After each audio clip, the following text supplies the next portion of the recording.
Hello, ladies and gentlemen. Welcome to episode 6 of College Football Across the Nation. Thank you for making us part of your day. As always, Phil Nunziata and Ryan Mock inside the National Sports Studio, brought to you by National Sports Radio and Spreaker.com. We got a lot to get to this week. In a big win against Tennessee, the Gators take 2 big losses. Are Mac Brown and the Texas Longhorns back on track after a win this week? How good is Stanford? And after 2 close calls, what can we really expect from the Michigan Wolverines? All this and more coming up on College Football Across the Nation that starts right now.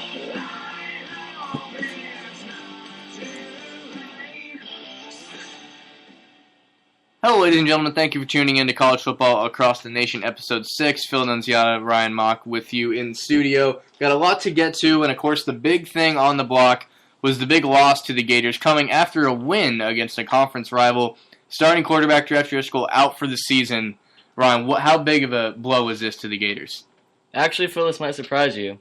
I don't think it's really that big. Really? I think the big loss for the Gators is Easley. Dominic Easley, torn his ACL. He is the big anchor in the defensive line for Florida, who a lot of people argue and say they're the best defense in the nation.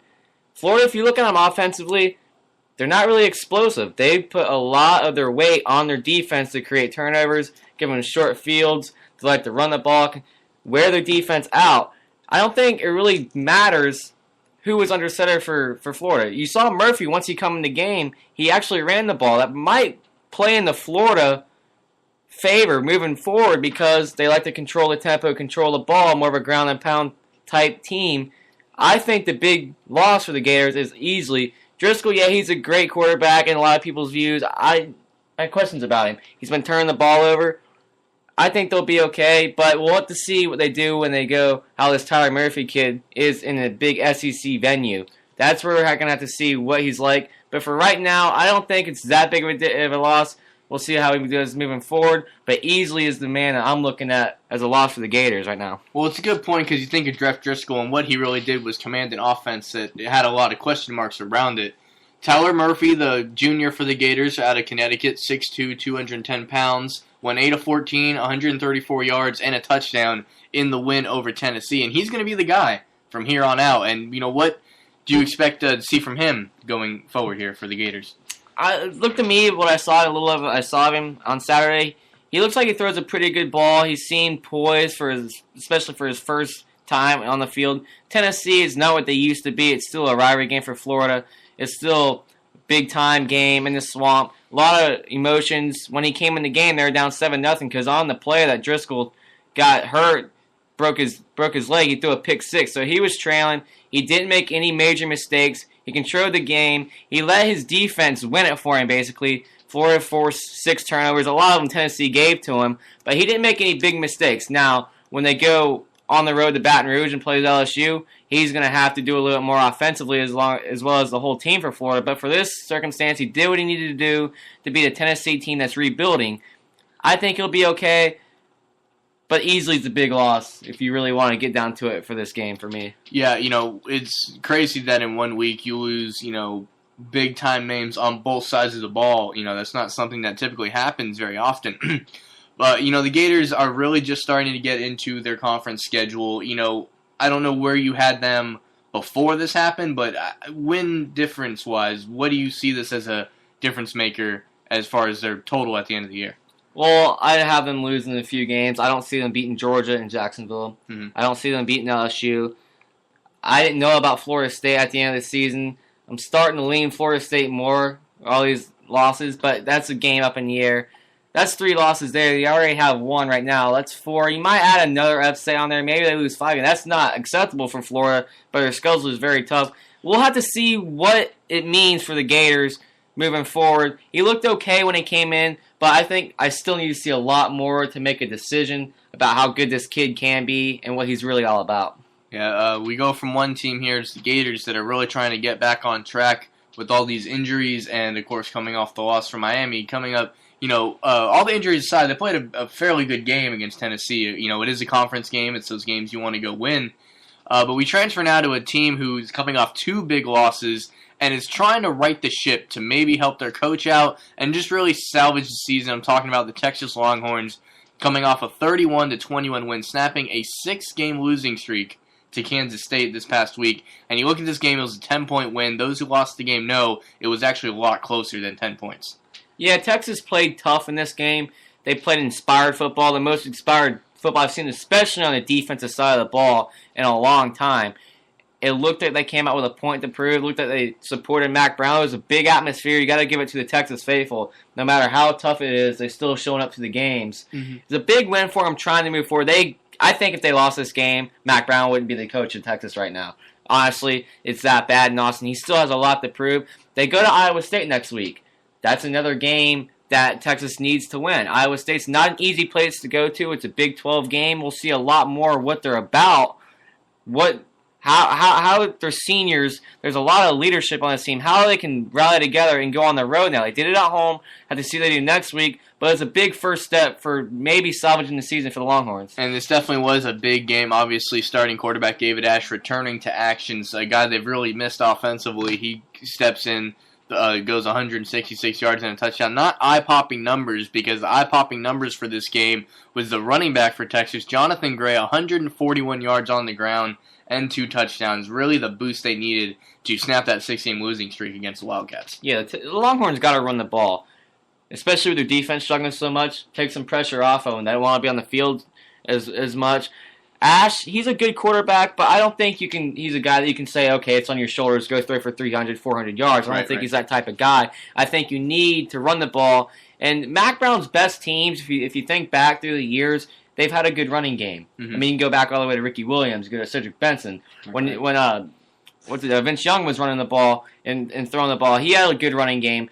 Mac Brown's offense systems around a good running game. They need to be able to run the ball, especially to wear some clock down, to give the rebuilding defense, the new defensive coordinator, time to adjust and not have to win the game and be on the field all day long like they were against BYU when they were getting run all over. Right. I agree with you. It's one of those games, it's been a while since, probably since Colt McCoy, which seems a lot longer ago than it really was based on these struggles that these Longhorns have had. But they really haven't had a quarterback that really jumps off the page at you with numbers and such. But as you said, this is a team that likes to run the ball. They're not asking their quarterback to throw for 300 yards, 160, 200 yards. That's their offense. That's what they'd expect from their starting, senior quarterback here, to really, give them what they need to win.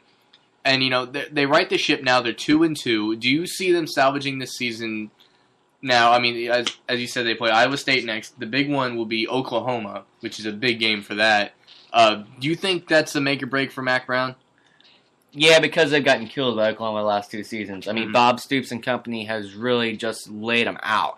If you look at their schedule here, they got Iowa State next week. Like I said, that's not an easy place to go play. Ask Oklahoma State a couple years ago, who got beat there. They play the big game against Oklahoma at TCU, at West Virginia. They got Oklahoma State at home. There's still some big games that are going to determine what Texas does this season. There's a lot of teams that I think are underrated. I think Texas Tech might be a little bit better. Baylor, they played Baylor at the last game of the season on the road. Their offense is out of this world right now. They got the best offense in college football. They got even better numbers than Oregon, if that's believable. So they got some games to try to figure out what their defense is, get better moving forward. They're going to have to do it quick because, in the Big 12, teams can move the ball. Oh, yeah. It's not like the SEC. Never disrespect the SEC. There's a lot of good offense in the SEC, but these guys put up 40 points a week, it seems like, some of these teams, especially Baylor. You're going to have to score with them, but your defense can't be bad because these offenses and quarterbacks in the Big 12 expose a bad defense. So we'll see moving forward. The big game for Mac Brown, if you're looking at his standpoint, is Oklahoma. They've gotten drubbed the last 2 times they played them. That's not what Texas wants. They're not going to accept it. You're going to have to put a good performance against Oklahoma. It's really kind of under the radar right now. They haven't had a loss yet, but they're still playing pretty good ball. They got Iowa State. They can't overlook them and get ready for a big game with Oklahoma. It'll be interesting to see. Hopefully Texas can right the ship and play some good ball here on out. Yeah, you look at the schedule. They have, as far as being bowl eligible, I think, just based off of Iowa State, very winnable, TCU, Kansas, West Virginia, all very winnable games. But just being bowl eligible doesn't cut it in Texas, especially at the University of Texas. And you look at the last 3 games are just brutal. It all depends. The numbers may change through the course of the year. But as of right now, this is 3 ranked teams to close out your schedule. We talk about Georgia having a tough time to start the year. This is almost worse because if you lose early, as we've talked about, you're able to right the ship. But here's a team that lost. They actually had 4 ranked teams total. 5 ranked teams on their schedule, dating back to Ole Miss, of course, the game they lost 44-23. But that's about when your half the schedule is in the top fourth of the nation. That's what you expect when you're Texas. But they haven't lived up to those expectations, and we've really discovered that Mac Brown might be fighting for his job right now. And you look at this team, they got to play Oklahoma, and as you said, it'd be one thing to win, but they've just gotten seal clubbed the last 2 times they've played them. It has not even been close, and you can't have that when you're Texas. You can't go into your biggest rival game and not even make a comparison effort towards them. No, it's embarrassing too because that's a big atmosphere there. It's in the Cotton Bowl. A lot of people there. You see the splint burnt orange, and you got the red of Oklahoma. A lot of eyes are on this game. A lot of recruits in the Big 12 around that area. Texas, Oklahoma, Nebraska area like to watch this game. Where do I want to go? And when they're getting killed like this, I think it's got a lot to do why they haven't been able to recruit in the top. Well, last year I take that back. They recruited a lot better, but over the last few years, yeah, it's been significantly losses to Oklahoma by last year. I don't even remember what it was. I mean, it was they lost like 40 points. It was bad. It wasn't even was bad. Whatever it was. It wasn't even close. Kids aren't going to see this and want to go there. That's a big game. Mac Brown, I think, could save his job, could save his program with a big win versus Oklahoma. Closes the year, you go down the schedule: Oklahoma State, Texas Tech, and Baylor. Those are 3 really good offensive football teams. Oklahoma State's going through a lot of their scandal right now with their players. We talked about it a couple weeks ago. Mm-hmm. But the Oklahoma game's huge. I hope that Texas can play good. I like Mac Brown. I like to see Texas do good. It'll be interesting to see what they do throughout the season. Maybe they can right the ship and play good ball in Texas. And here's an interesting little story that's kind of been pumping around the college football universe, as the University of Texas athletic director has been rumored to be retiring at the end of this season. He has denied such claims, which leads me to believe that by retiring, it means they're going to let him go. And we've seen some situations, something that, was flirted with Bobby Bowden when he left, and if Joe Paterno maybe would have left a few years earlier and on better terms. There's been talks of possibly not, if this continues this way, that Mac Brown doesn't necessarily get fired, but moved into an athletic director position at University of Texas and really oversee everything. And it's really an interesting thing. We've seen that in the past with some smaller schools when it's just time for guys to go. Do you see Mac Brown even having interest in something like that? I don't think it'll work. No? Because if his teams are sliding so much as a head coach and they don't have a great year the next year, they're going to be like, okay, he's not our, people out in Austin are like, he's not our head coach, but he's our athletic director now. And you got to be thinking, if Mac Brown leaves, he's probably going to get pushed out. I don't see you getting pushed out from head coach to an athletic director and being successful. Now, I've heard rumors of getting Nick Saban. I don't know how true that is, if they're going to go hire Nick Saban. Of course, that would be a big boost to Texas. Mm-hmm. But I don't see it working. Getting pushed out of a head coaching job because you're not doing good and then an athletic director just doesn't make no sense to me. If you're going to split ways. You had a good run. Try to build something new. I like Mac Brown, but if they don't get it turned around, I don't think you can put it as your athletic director. When it's time, it's time. Right. It's just an interesting thing that's really kind of floated around, and I don't know if this is fan-generated. I mean, it's easy for a fan to say, take, one of the most historical coaches in our program and make him oversee everything. Not a bad idea. Again, stories like this floated around at Florida State when Bobby Bowden left, but I think it's the same situation. When it's time, it's time. And it also can come down to, as an athletic director, you're overseeing every athletic, program, basketball, football, women's sports, soccer, rugby, everything that this school has to offer. And when you're a football guy, you might not give those other, programs the respect, funding, or attention they deserve. And I don't think Mac Brown would really, disrespect the school by only caring about his football team and not the other athletic programs. Yeah, Mac Brown's a head coach, and he's going to want to be a head coach. I don't know him personally, of course, but I see him being a head coach and nothing else. I don't see him moving an athletic director role at Texas. When you think Texas, you think of football. I mean, they got a good baseball program, or a basketball program, but University of Texas is about the pigskin. If they're struggling with him as head coach, I don't see him getting moved to the athletic director, and I don't see it working out. That's just my opinion. Yeah, it's just one of the, it's a rumor that's come up. We'll see if it catches fire. It would all depend on how this season really goes. So you look at a team like Texas here that's, really kind of been down the past couple years, and we transfer now to a team who's really been better than they've ever been. The Stanford Cardinals sitting very comfortably and very quietly at number 5. Everyone thought they might go back to obscurity when they lost Andrew Luck, but really they've been playing as good as they ever have. A 42-28 win over number 23 Arizona says, we're not playing, we're here to stay. How good can Stanford be, and are they legitimately a national title contender? Well, after the first few weeks, they struggled a little bit against Army. A lot of people thinking, man, they might be overranked. I don't know if this is their year. And we talked about it last week. Are they for real? What can we expect? We both predicted the Stanford big show. They beat number 23 ranked Arizona State 42-28. And if you're looking at the scoreboard or you're watching this game, it wasn't that close. Right. They were drubbing them early. They came out and they proved the point. Stanford's a tough team, especially to be in their house. I can't remember the last time they've lost at home. Mm-hmm. They even went to Oregon last year and won in Eugene. This is a program that has withstanding the years. They lost their coach to the pros, San Francisco. Jim Harbaugh. Yeah, Jim Harbaugh. Andrew Luck went to the Colts. A lot of people are saying, okay, maybe this is time. They fall off the map out there, but they've really done a great job of keeping the recruit and going out in the Pac-12. They're one of the best top 10 teams in the nation. I don't know how they would fare against like Alabama or an Oregon. Well, they beat Oregon. Or some teams in the top 5 that a lot of people are talking about for national championship, Clemson. Mm-hmm. But it was a big win for them last week. They beat Arizona pretty handily and opened a lot of eyes. Opened my eyes. I didn't know how good they'd be. I figured they'd win, but they killed them early. And Arizona State was coming off of a big win versus Wisconsin at home. It's a big win for them.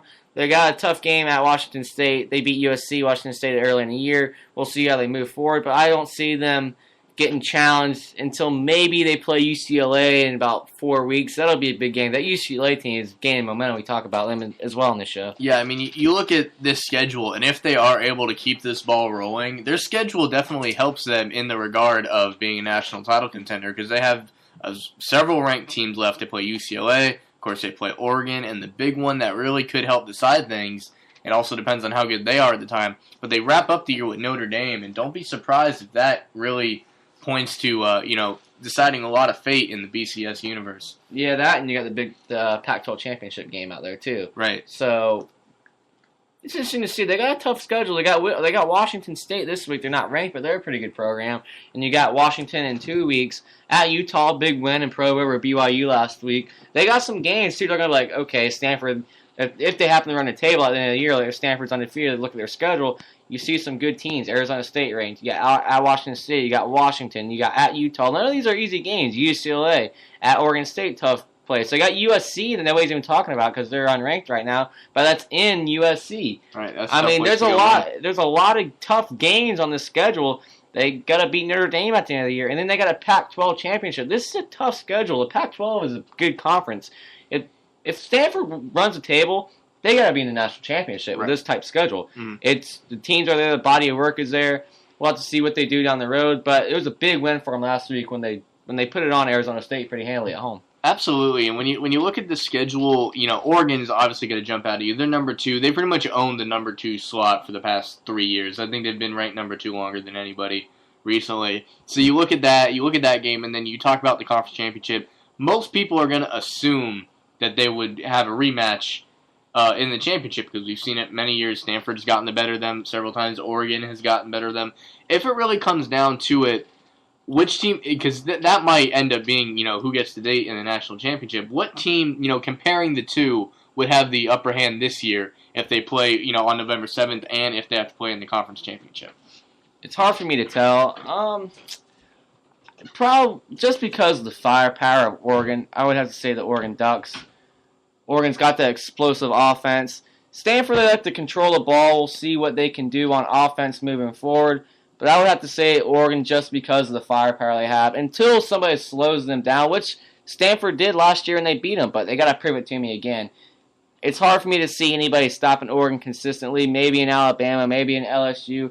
We'll have to see what Stanford can do down the road. Like I say, tough schedule, though.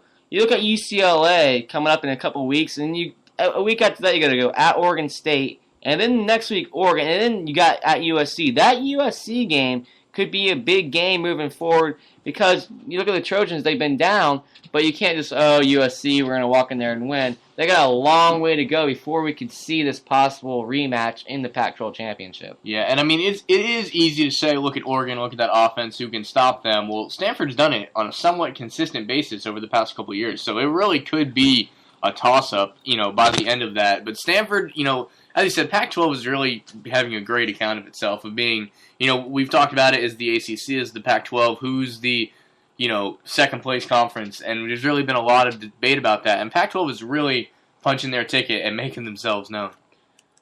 Absolutely. I think ACC or Pac-12, Big 12 gets overlooked too, but I have to say Pac-12 probably a little bit more explosive than the ACC as a whole. Because you look at the ACC, speaking of that conference, you got Clemson, you got Florida State, you got Miami. But the body of work throughout the conference, you go towards the bottom, you get Wake Forest. They're not very good right now. Mm-hmm. You get Syracuse, which is struggling. There's some teams in there that are trying to build forward. Boston College is okay. I see the body of work at Pac-12. This is so good for Stanford.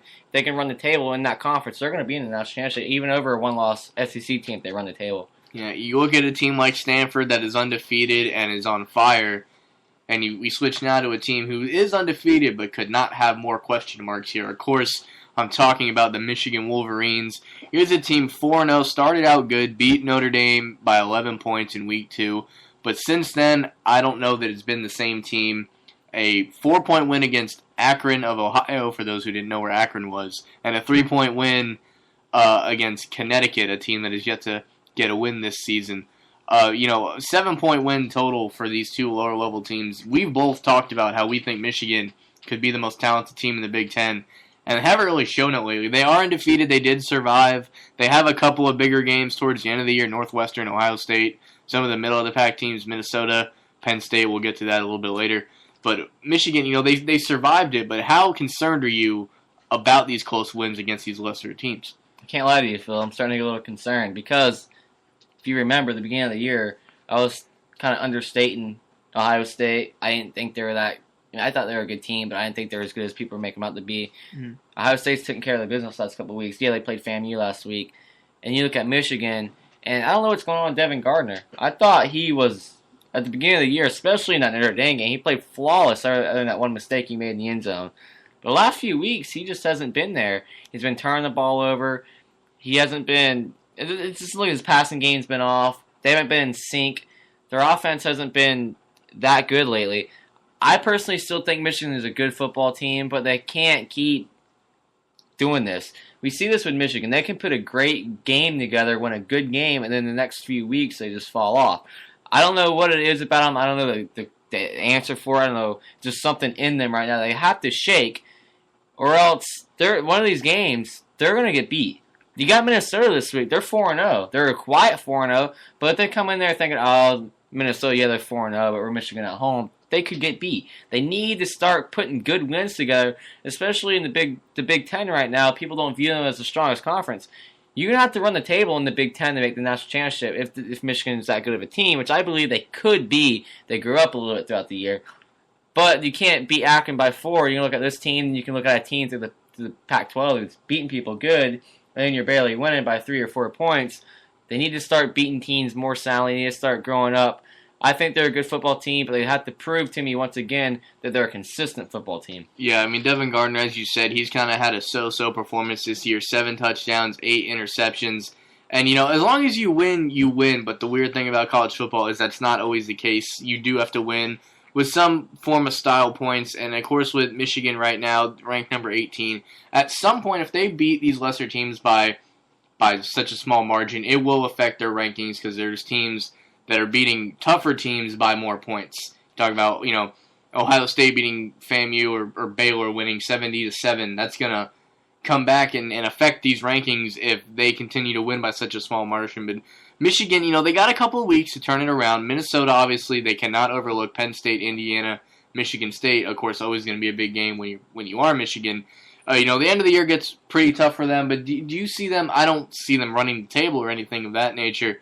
But, do you think they can get their offense back on track to the point where they are winning these games by the margin that we've seen accustomed? I think they're capable of it, but I think the answer is yet to be seen. I can't make a statement towards them one way or the other. I thought at the beginning of the year that they were over this, but apparently they're not. Not to understand, so they are undefeated, but I can't answer you with a great confidence that they are going to be able to get it together offensively to blow these teams out. I see them winning most of their games. I don't see them running the table no more like I did a couple weeks ago. I didn't know if they'd run the table, but I thought they'd be in every game. I think one of these weeks, if they don't get it turned around, they're going to get caught sleeping and they're going to get beat.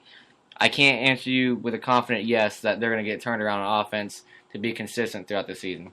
Yeah, it will be interesting to see how they're able to right the ship. And obviously, some of these guys, it's hard to get through to them when you are still winning these games. They don't take criticism. Why? Because they just look at the record and see 4-0.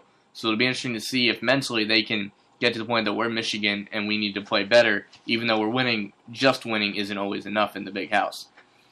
We transfer now. We talked last week a little bit about the death of a UCLA wide receiver, and it really is painful to have to bring up stories like this, but I feel that things like this need to get a little bit more airtime. So we have to take a quick moment to recognize that there was a death in Cincinnati.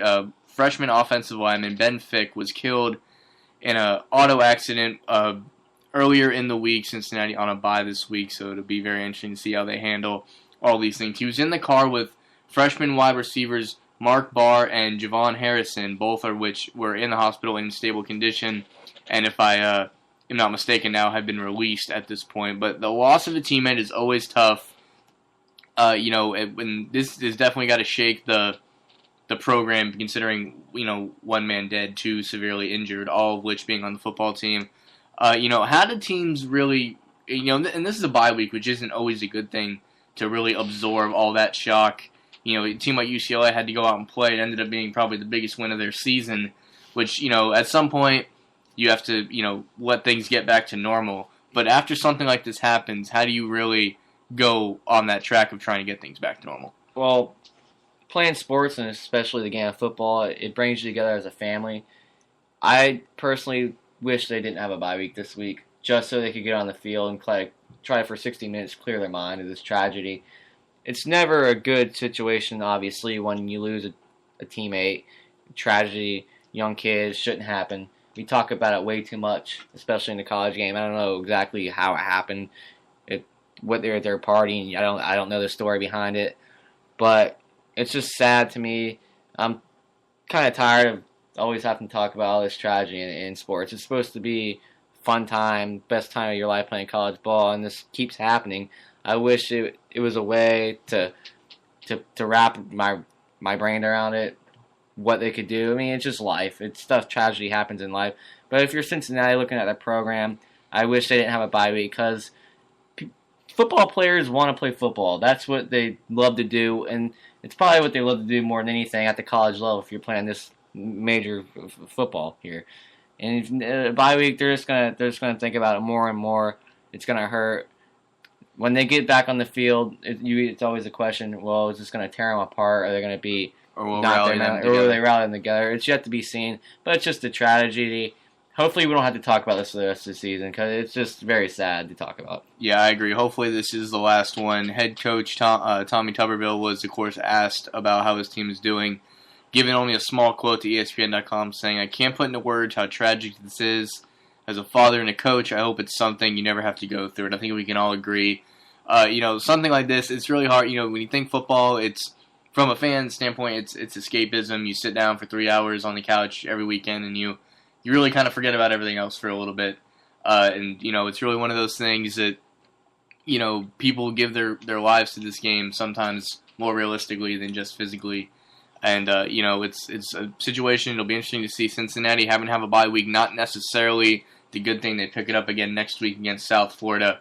Thoughts and prayers go out to the Bearcat family and, of course, the Fick family as they get through this hard time. That wraps up our recap of last week, so we're going to move into the things that we're going to see this week. One big story coming out of Pennsylvania, very happy. Made me very happy, and I think anyone who really understands the story has to see this as a good move, is Penn State has been granted 5 additional scholarships every year until they're back up to full speed in the 2016 season.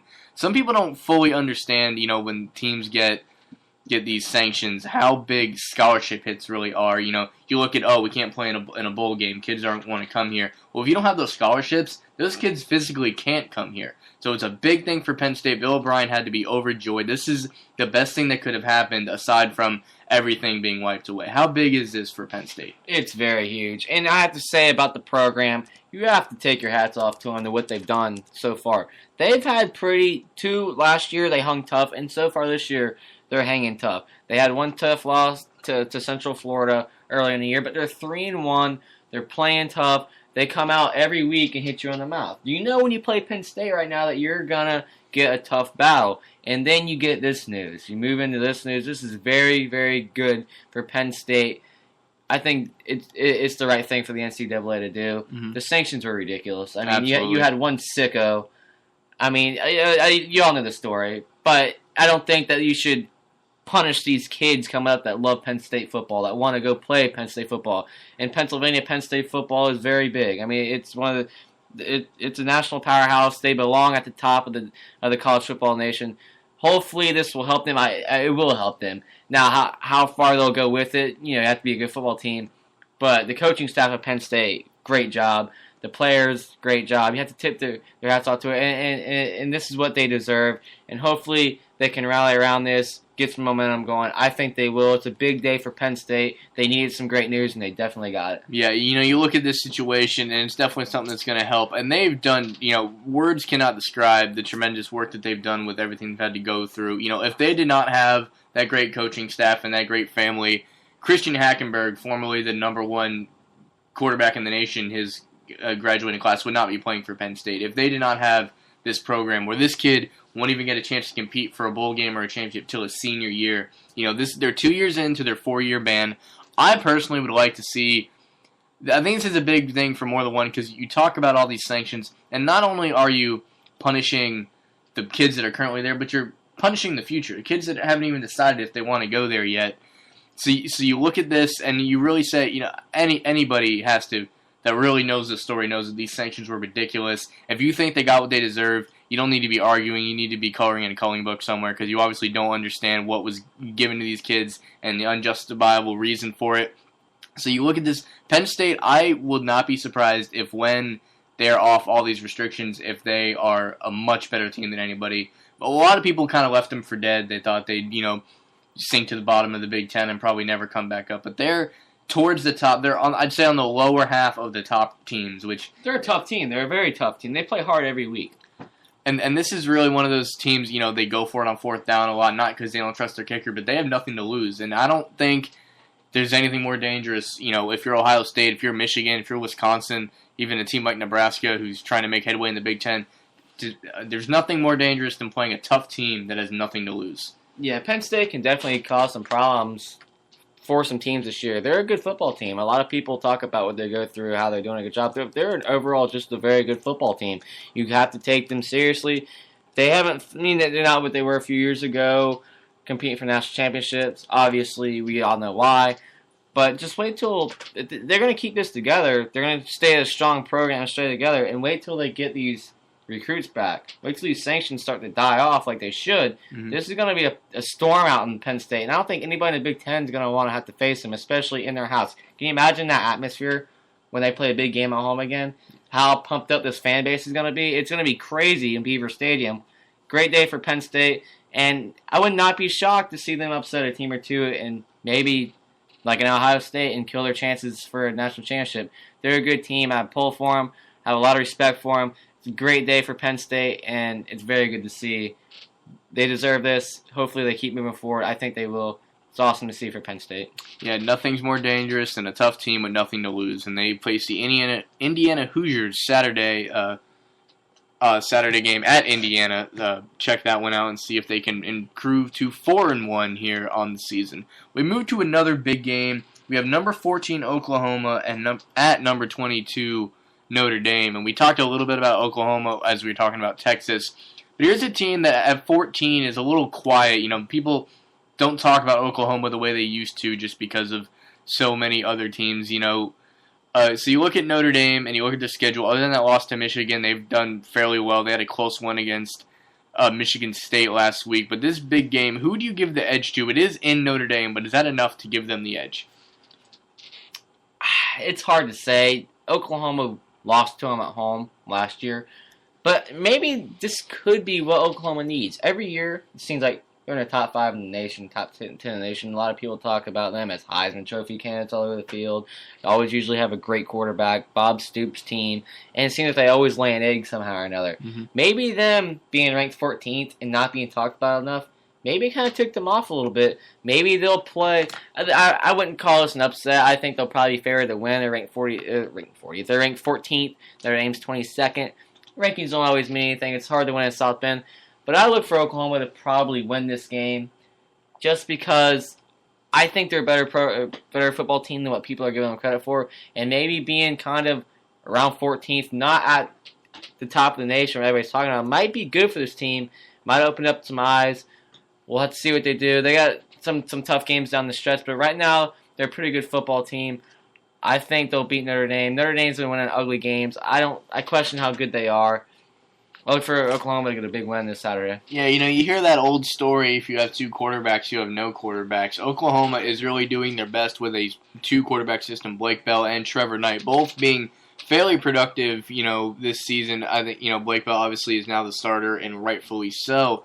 And you look at this game, and Oklahoma, like you said, they're used to being number 5, top 5 in the nation, and laying an egg somewhere, as you said. So really, being 14 and getting them out of that jumbled mess to start the year, I think is exactly what they needed. They're not ranked, but they're right in the middle, just enough that they can be ticked off and get a chip on their shoulder. And I think it could really help them out. And I agree with you. I think Notre Dame has a lot more questions than Oklahoma, and I see Oklahoma taking this game. Yeah, I just see too much offensive firepower for Oklahoma, for Notre Dame to score with. Notre Dame's offense has been struggling. I don't see them keeping up Oklahoma. It'll be interesting to see. Maybe they can. South Bend's never easy to win. But I think Oklahoma gets revenge from last year's loss at home to the Irish.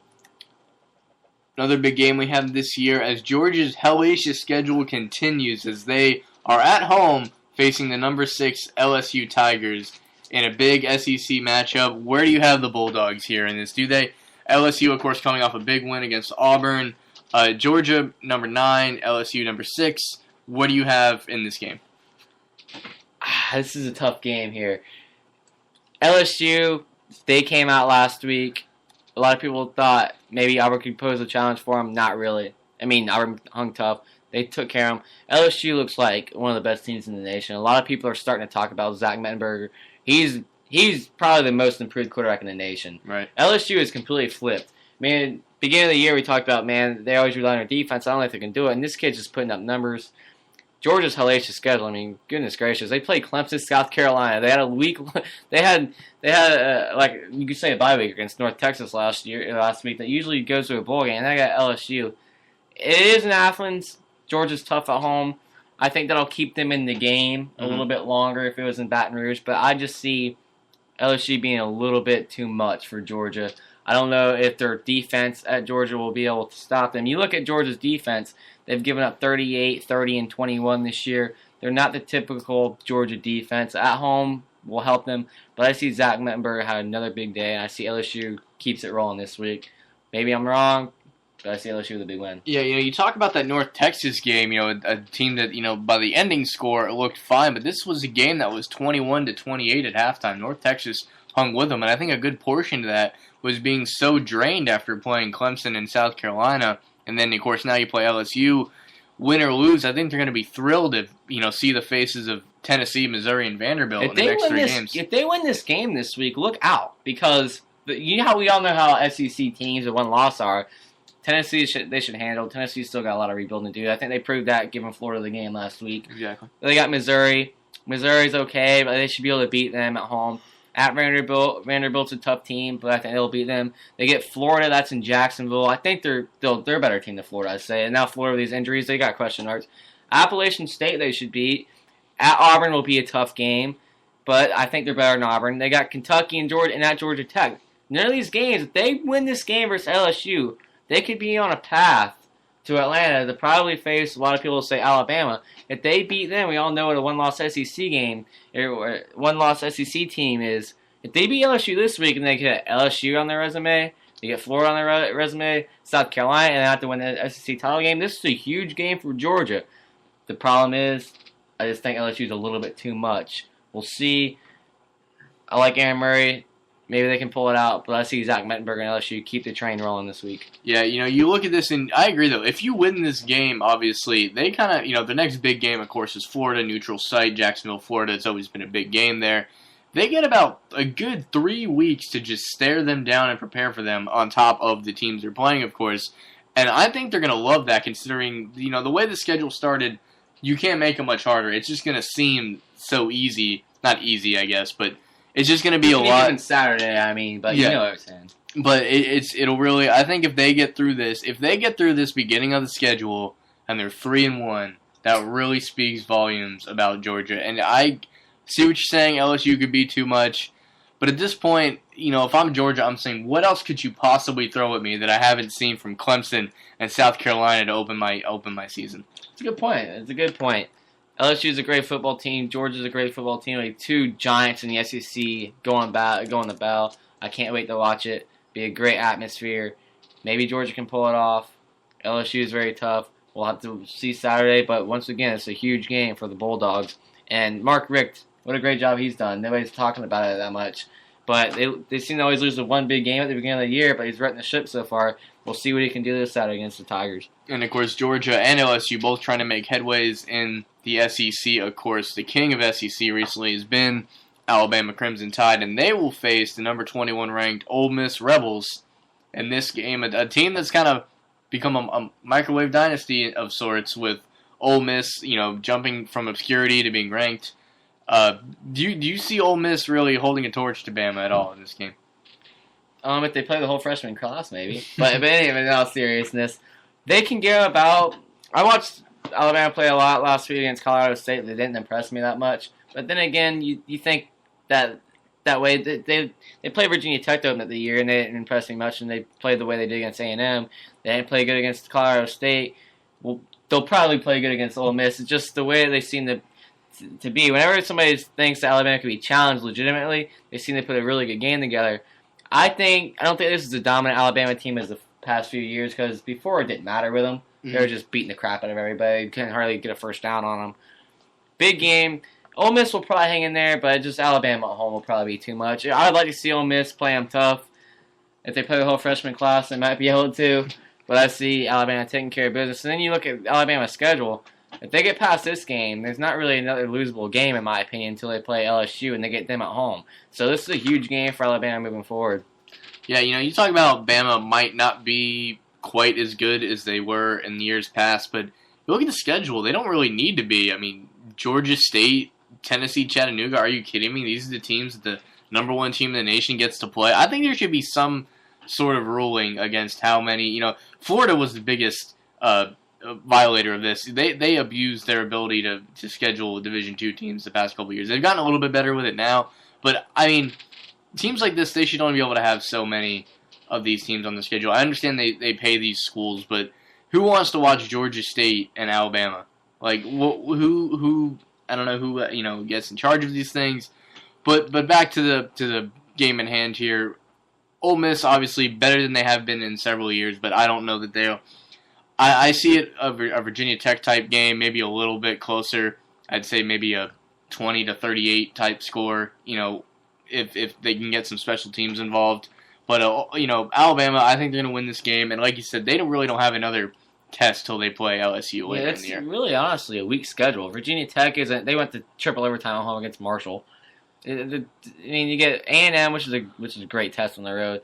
Ole Miss at home. And the thing is, you look at the schedule, Alabama only had one tough road game, really. At Texas A&M, they get Ole Miss and LSU, or believe it or not, folks, in the SEC, LSU in this game against Ole Miss are the only two ranked opponents they play for the rest of the year in the regular season, and they get them both at home. So if they roll past Ole Miss, I think they will, it should be a pretty easy cakewalk for them until they meet LSU. Once again, that's in Tuscaloosa. That's huge for them. Tired of rolling towards another national championship. I know a lot of people like to hear it.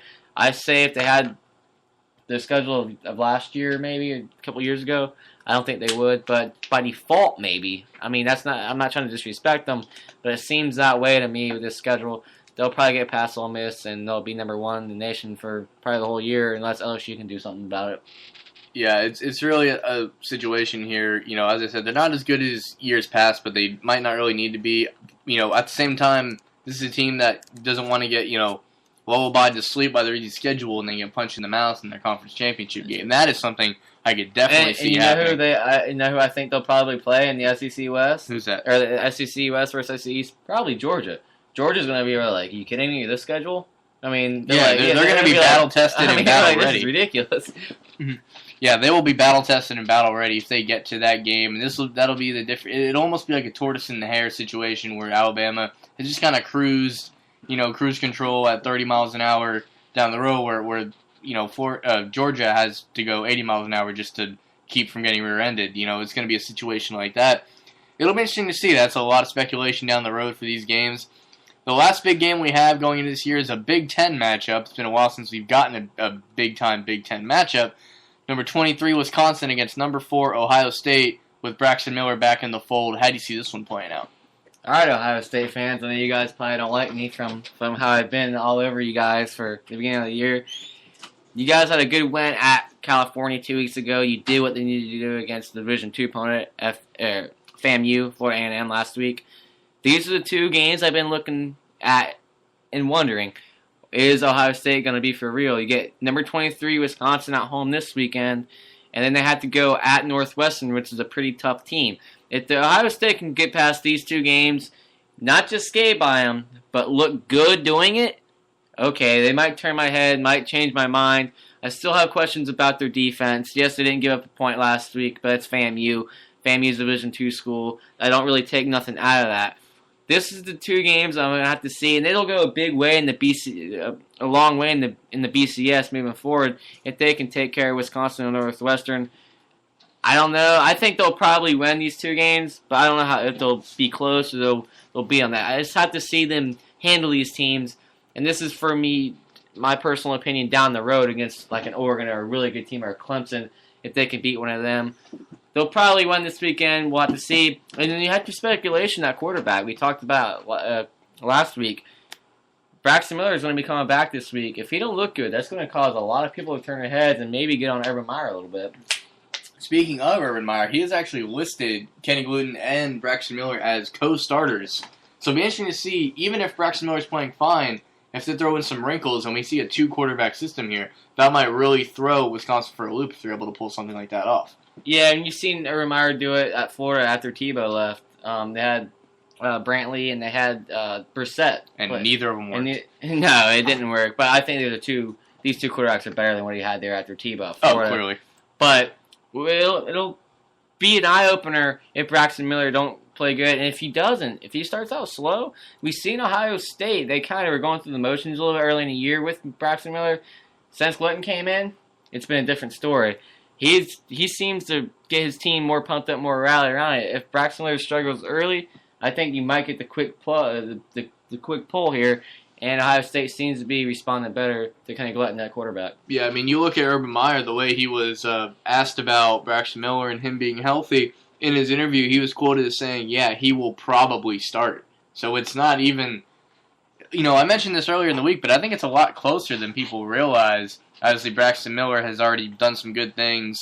It seemed like such a flawless transition from Terrell Pryor to Braxton Miller to the point where if you're not really paying attention, you could think it's almost the same person. Oh, it's pretty crazy. But, typically the saying goes, if you got two quarterbacks, you got none, but this seems to be like a team that does have two very capable quarterbacks, and it'll be interesting to see if they use both. I mean, I think that's a great position to be in, because really, if either, you are comfortable with either of them by now. Glutton has a couple of belts under his game now, a couple of games under there. So, I mean, really, I think Urban Meyer is safe either way. It's the way he decides to go. I think people will be surprised if he sits Braxton Miller. But I think either decision he makes, he won't exactly be in trouble for this game or the rest of the year. No, I don't think so. I have to give it to you, Phil. A couple of weeks ago, you mentioned this. What about if Braxton Miller struggles? Will we see the quick plug? Yeah, at first, I was like, nah, I don't see it. But I would have to say that you're probably the first one that I heard kind of come up with it. And hats off to you. It's a good call there, buddy. See, I mean, the way I really looked at it, I looked at these scores, and I think this is the thing I had said to you that really helped turn your mind is when Gluten got in there, he was scoring more points against better teams. So he might not necessarily the overall team looked better with him under there. Yeah, I was just about to say, the team, I feel that he might not necessarily be the better player, but the team plays better with him in there, and there are definitely two different scenarios. That's two completely different things. You could have a better player that a team doesn't really play for, and it doesn't really benefit you. Yeah, it's that way. You don't know how these guys are in the locker room. You don't know how they are, how much they're liked. If one guy's liked more than another, it is college. These kids are 18 to 21 years old. Right. They might play harder for one person over another person. Mm-hmm. It's interesting to see. That's what coaches have to battle with in the college game. That's why they're really good. A great college coach. They get paid the big bucks. We'll see what happens moving forward. It'll be interesting. But I could see Braxton Miller getting pulled if his team doesn't respond the way that Urban Meyer and Ohio State needs them to early in the game against Wisconsin. A big game, the biggest game so far at home. If Ohio State wants to keep their dream of a national title alive. Yeah, you look at the way this team has played, and I think you nailed it. These are kids. These are not 30-year-old men. These are 19-year-old boys essentially. And if let's say Gluten, and I'm not saying that Braxton Miller isn't that guy. Maybe it's even the other way around. Like they played better, thinking that they couldn't trust the backup with the load of the game. But otherwise, no. If your O-line likes to back up a little bit better and he gets a chance to get in there, they're going to do their best to make sure he stays in there. And it's really a situation that you don't really hear talked about. That's something, especially with Ohio State, Urban Meyer, his classic press conferences of 5, maybe 6 words. He doesn't really give you a lot to go off of. So they run a pretty tight ship. They're tightened down there like a drum. You're not going to hear a lot of, even if they did not like their other starting quarterback, I don't think you're going to hear much from it. So you'll just have to go with what you see on the field. And what I see on the field is he's got 2 capable quarterbacks to get him where he ultimately wants to go. Yeah, they got 2 talented quarterbacks, and it's a good situation, I guess you could say, for Urban Meyer. They both run the spread very well. That's Urban Meyer's offense. We've always seen it at Florida. We've seen it at Utah. We've seen it at Bowling Green back in the day. Now we're seeing it again at Ohio State. He's always got a good offense. I think that they'll move the ball good against Wisconsin. We'll see what they can do on defense. That's the big question. Wisconsin isn't really that great on offense this year, so they might get away with it in this game. I just want to see what Ohio State's defense can do moving forward. And, Phil, I know you're very excited about coming up this Saturday. Oh, yeah? What's that? It's a big game in Orlando. We've been talking about this team moving up, University of Central Florida Knights, and probably the biggest game in school history. I see you getting pumped up in your chair there now that I brought it up. I didn't know if you're going to touch on it, but I figured I'd bring it up for you. For those who aren't aware, South Carolina... What I want you to do is take over here, tell me your feeling, tell me your nerves, and how you're feeling going into the biggest game in school history. Well, take it away, I'm gonna take my broadcast hat off real quick, and I'm gonna put on my UCF season ticket holder and student fan hat here. I cannot be more excited for this game. This has got to be playing Penn State the week before, definitely one of the biggest games in school history. First road win against a Big Ten team, but this South Carolina game. This is the first. First of all, Bright House Stadium is going to be packed, and I'm not just saying that. This is the first recorded sellout since 2011 when we beat Boston College. This is a game that it's really going to show you, win or loss. It's really going to show you what you have in your team, and I can almost guarantee. I don't guarantee wins, but I will guarantee that if South Carolina goes in there, thinking they can sleep on them, it's going to turn into a nightmare, pun intended. But, you look at this game, both teams had a bye week going into it. It's interesting. UCF has had almost big wins against several other teams years back in 2007, almost beating Texas the first week of the season, back in the days with Kevin Smith. And, they've strung together 3 quarters of great games against these big teams. And Penn State was really one of the first times, and, back in the, 2010 against Georgia, was, sporadically, they'll piece together those gem of a games, and it'll be interesting to see. This is a game, other than Louisville, this is their season. This is like, you're in the tunnel at the Rose Bowl and everyone's going, "This is what we play for." Like this is really Orlando cannot be more excited about it. I'm leaving tomorrow to go up there. The game's not till Saturday. I'm just gonna enjoy the atmosphere. If there wasn't if this game was last week, this should have been College game day. It would have been probably the most exciting game. Yeah, last week was crazy, but this will be an interesting game. Yeah, the bounce house is gonna be rocking, and I'm not gonna make any predictions, but all I know is if your team's on a bye week, tune into this one because you're going to see one hell of a football game. It's at noon, too. You know how there's, you always have that one game where, like, number 2 killing somebody. So, tune into this game, folks. I believe it's on ABC. I know it's on one of those channels, ESPN. It'll be televised around the nation. If you want to see a potential upset, tune in, watch the Knights try to pull a huge upset. I know I'll be tuned into it at 12 o'clock noon. And, going into 12 o'clock noon start, that could catch South Carolina sleeping a little bit on their road as well. A lot of teams, primetime games, they're used to playing that. Like, we're at Central Florida and a 12 o'clock game. And they're going to get their bell rocked if they don't come in there ready to fire. Steve Spurrier's going to have his team ready to play. It'll be interesting to see what what they can do. I think they'll give them one heck of a game. I don't know if they'll be able to win it. I'm not saying they can't. But South Carolina's going to have to be on their A game if they want to go in there and take care of the Knights. But I think it'll be a very, very competitive game. Hopefully the Knights can put on a show. And what are you calling the best quarterback that nobody talks about? Blake Bortles, best quarterback that nobody's talking about. And, for those, I'm going to get to this soon, but he's the third highest QBR rating in the nation right now. Ahead of Jameis Winston, ahead of Johnny Manziel, ahead of A.J. McCarron, and I think those numbers Taj Boyd speaks volumes. This game, as you said, noon. It's on ABC. We got the channel there for you. And, noon is an interesting twist on this game because it is Florida Heat. The crowd's going to be rocking. Some people prefer the games later so the fans have time to tailgate. But if you don't think we'll start drinking at 9 in the morning to be ready, you don't know Central Florida. So this game, it's going to be crazy. I'm very excited for this. Win, lose, or draw, I know I'm going to leave there proud of my Knights. And we got a few minutes left here in this show. And I'd like to announce, last week we announced our Facebook page. And this time I took it a step further because I felt this would be a little bit easier to communicate with you guys. We've launched our Twitter page, which I just, the Facebook seemed it's still going to be there for those that want to use it. But Twitter just seems like an easier way to get in touch, send in your questions, comments, concerned. So College Football Across the Nation is officially on Twitter at CFB _ AC Nation. That's CFB _ AC Nation. It was the shortest way I could really get the whole title into the name. So everyone give us a follow on there. We'd appreciate it. We're coming up here. I just think, again, it seemed like it'd be the easiest way to get everybody's opinions out there. You get some shows, some pictures, things you want us to talk about. So go ahead, and for those that are on Twitter and Facebook, we're on there for social media. We're trying to reach out to you guys, get a few more opinions and thoughts on here. So, guys, thank you for everything, and the continued support has really been helpful. It seems like every week we've had more and more support, more and more viewers. So we'll just take this time now to say thank you, guys, for what you've done so far. Yeah, absolutely. You guys are great. Continue support. You guys making comments. You guys are listening to the show. Gives us fuel to want to do it every week. We enjoy doing it. We enjoy having you listen.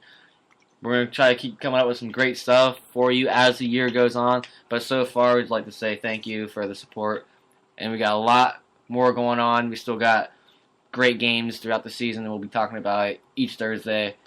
Don't miss it. It's a great show. Yeah, last week, of course, we kind of messed our time schedule a little bit, kind of conflicting schedule. But for those that want to catch us on a regular basis live, Thursdays at 3:30 Eastern is the time slot we're going to continually try and aim for. So those that want to watch live, that want to tweet in live so we can get what you're saying on the air as it happens, we definitely love to do that. We like to get, at some point, our Skype up and running so people can call in like they were earlier in the season here.